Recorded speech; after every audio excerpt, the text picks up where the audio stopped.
है। मैं सदन में चर्चा के लिए तैयार हूं। मुझे मालूम नहीं है कि विपक्ष क्यों चर्चा करने देना नहीं चाहता। मेरा विपक्ष के नेता को आग्रह है कि चर्चा होने दे। में से जो सदन उन्हें पसंद है, लोकसभा पसंद है तो लोकसभा, राज्यसभा पसंद तो राज्यसभा, दोनों में से किसी भी सदन में आकर मणिपुर पे अपनी बात रखिए और सरकार क्या कदम उठाने जा रही है इस विषय से पूरे देश को अवगत कराएं।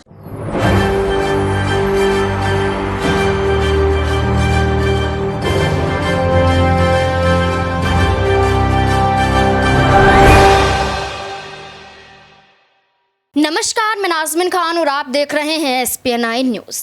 एक शब्द का इस्तेमाल किया जाता है कि एक वीडियो वायरल हुआ है। क्या दूसरे वीडियो वायरल का इंतज़ार किया जा रहा है? क्या पूरे देश में महिलाओं की सुरक्षा ऐसे ही तार तार कर दी जाएगी? इस मुद्दे को मणिपुर की घटना से जोड़कर देखा जाता है। मणिपुर में जो वीडियो वायरल होता है जिसमें 2 महिलाओं को निर्वस्त्र करके घुमाया जाता है, उसके बाद सरकार पर सवाल दागे जाते हैं। मणिपुर के मुख्यमंत्री से लेकर देश के प्रधानमंत्री से सवाल पूछा जाता है कि आप कहां सो रहे थे, आप जागते क्यों नहीं हैं? जब मणिपुर में ये वीडियो वायरल हुआ 2 महीने बाद क्यों संज्ञान लिया जा रहा है? जब सीधे तौर पर सुप्रीम कोर्ट ने कहा कि हमें संज्ञान लेना पड़ेगा, तब आकर ये क्यों कहा गया कि हम इस वीडियो की तह तक जाएंगे, पूरी जांच करेंगे, उसके बाद जो दोषी होगा उसके खिलाफ सख्त से सख्त कार्रवाई की जाएगी। 2 महीने पहले इस पर विचार क्यों नहीं आया? इस पूरे मुद्दे को लेकर यहाँ पर संसद में भी घमासान छिड़ा हुआ है। लगातार संसद में कार्यवाही देखी जाती है, लेकिन यहाँ पर विपक्ष मुद्दा उठाने के लिए तैयार रहता है। लेकिन यहाँ पर भारतीय जनता पार्टी सिर्फ एक ही बात कहती हुई नजर आती है, हम तो चर्चा करने के लिए तैयार थे, लेकिन विपक्षी पार्टी मणिपुर पर चर्चा नहीं करवाना चाहती है, बार बार कार्यवाही को स्थगित कर देती है। देखा जाता है कि लोकसभा हो या राज्यसभा हो, दोनों में अगर इस मुद्दे को लेकर चर्चा होती है तो कार्रवाई स्थगित हो जाती है। लेकिन इस मुद्दे के तहत यहाँ पर अमित शाह के उन बयानों को यहाँ पर एक तरीके से घेरा जाएगा, जब उन्होंने भरी संसद में ये कहा कि हम तो मणिपुर पर चर्चा करने के लिए तैयार थे। यहाँ पर अगर वो मणिपुर की चर्चा के लिए तैयार थे तो अब तक कहाँ सोए बैठे थे? 2 महीने से ऊपर का समय हो चुका है। इस वीडियो में जिस तरीके से दिखाया गया, उसके बाद कुकी और मैतेई समुदाय में जो अभी तक हिंसा देखी जा रही है, गोलीबारी की घटना देखी जा रही है, इसमें क्या कहा जाए कि सरकार की लापरवाही नहीं है? सरकार इस पूरे मामले में जिम्मेदार नहीं ठहराई जाती है? क्या कुछ यहाँ पर अमित शाह प्रधानमंत्री नरेंद्र मोदी को बचाते हुए कहते हुए नजर आ रहे हैं भरी संसद में? देखिए इस रिपोर्ट में। मेरा विपक्ष के सभी सम्मानीय सदस्यों से मेरा आग्रह है कि एक बहुत संवेदनशील मुद्दे पर काफी सदस्यों ने, सत्ताधारी दल के और विपक्ष के दोनों ओर के सदस्य ने चर्चा की मांग की है। मैं सदन में चर्चा के लिए तैयार हूं। मुझे मालूम नहीं है कि विपक्ष क्यों चर्चा करने देना नहीं चाहता। मेरा विपक्ष के नेता को आग्रह है कि चर्चा होने दे और इस महत्वपूर्ण मसले पर पूरे देश के सामने सच्चाई जाए, बहुत महत्वपूर्ण है। माननीय सदस्यगण, माननीय गृह मंत्री जी ने स्पष्ट कर दिया है कि सरकार चर्चा करने को तैयार है। जो इस विभाग का मंत्री हैं वही चर्चा में भाग लेते हैं। नई परंपरा की मांग करना और सदन नियोजित तरीके से नहीं चलाना, ये देश और राष्ट्र के हित के लिए नहीं है।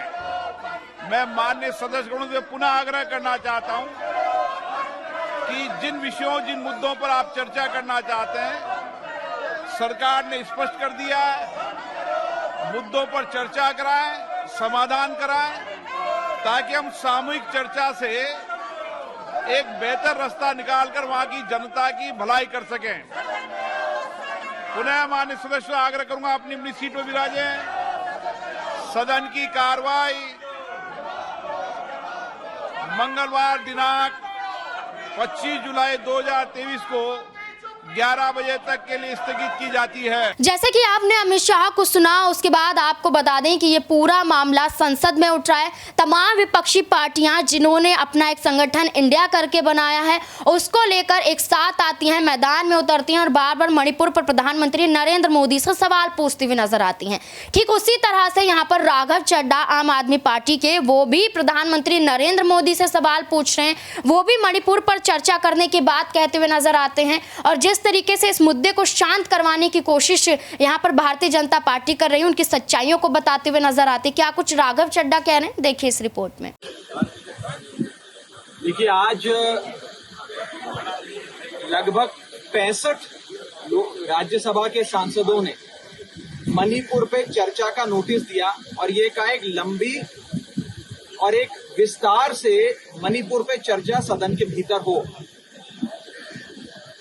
अगर सत्ता पक्ष ये चाहता है कि मणिपुर पे चर्चा हो और अगर सत्ता पक्ष चर्चा कराने के लिए प्रतिबद्ध है, तो उन 65 नोटिसेस में से कोई एक भी नोटिस पे अपनी स्वीकृति दे दीजिए और चर्चा शुरू हो जाएगी। केवल सदन में आकर ये चिल्लाने से कि हम चर्चा चाहते हैं, चर्चा नहीं होगी। 65 नोटिस शायद आज तक भारत के संसदीय इतिहास में, राज्यसभा के इतिहास में 1952 से लेकर आज तक पहली बार इतनी बड़ी संख्या में सांसदों ने 267 का नोटिस दर्ज कर कहा कि हमारे देश का एक अभिन्न अंग, हमारा एक बहुत ही महत्वपूर्ण बॉर्डर स्टेट मणिपुर जल रहा है, मणिपुर के विषय में चर्चा हो। लेकिन सरकार ये चर्चा नहीं चाहती। मॉनसून का सत्र 20 जुलाई 2023 को शुरू हुआ था, आज 31 जुलाई 2023 है, 11 दिन हो गए। 11 दिन में किसी एक भी दिन अगर सरकार मणिपुर में चर्चा करा लेती तो बाकी के वर्किंग डेज बच जाते और उसमें लेजिस्लेटिव काम हो जाते। हम भी चाहते हैं कि सदन चले। और आज मुझे याद आता है उस समय के leader of opposition Arun Jaitley ji और उस समय की नेता विपक्ष सुषमा स्वराज जी लोकसभा की, उनके कथन की याद आती है कि कभी कभी सदन में विपक्ष की आवाज सुनाए जाने के लिए अगर आपको अपनी आवाज बुलंद करनी पड़े तो उससे लोकतंत्र मजबूत होता है, लोकतंत्र कमजोर नहीं होता। और आज उसी कथन का हवाला देते हुए हम चेयरमैन साहब से, सभापति जी से हाथ जोड़कर विनती करना चाहेंगे कि मणिपुर के विषय पे चर्चा हो। और जब जब एक विस्तार से लंबी चर्चा होती है, संसदीय कन्वेंशन ये कहता है कि देश के प्रधानमंत्री जी आकर उस बहस में हिस्सा लेते हैं। जैसा कि अभी बताया गया, देश के कई प्रधानमंत्री सदन के भीतर आकर इस विषय पे जब भी रूल 267 के हिसाब से बहस हुई है, सदन के भीतर आकर उन्होंने अपना वक्तव्य दिया है। जवाहरलाल नेहरू जी से लेकर डॉक्टर मनमोहन सिंह तक तमाम प्रधानमंत्री सदन के भीतर आए और अपना वक्तव्य दिया। इसीलिए हम चाहेंगे कि as head of the government honourable prime minister भी पार्लियामेंट में आए। दोनों में से जो सदन उन्हें पसंद है, लोकसभा पसंद है तो लोकसभा, राज्यसभा पसंद है तो राज्यसभा, दोनों में से किसी भी सदन में आकर मणिपुर पे अपनी बात रखिए और सरकार क्या कदम उठाने जा रही है इस विषय से पूरे देश को अवगत कराएं। जैसे कि आपने इन दोनों को सुना, उसके बाद सीधे तौर पर एक ही सवाल उठता है कि अब क्या देश के प्रधानमंत्री को सीधे तौर पर इस्तीफा देना पड़ेगा?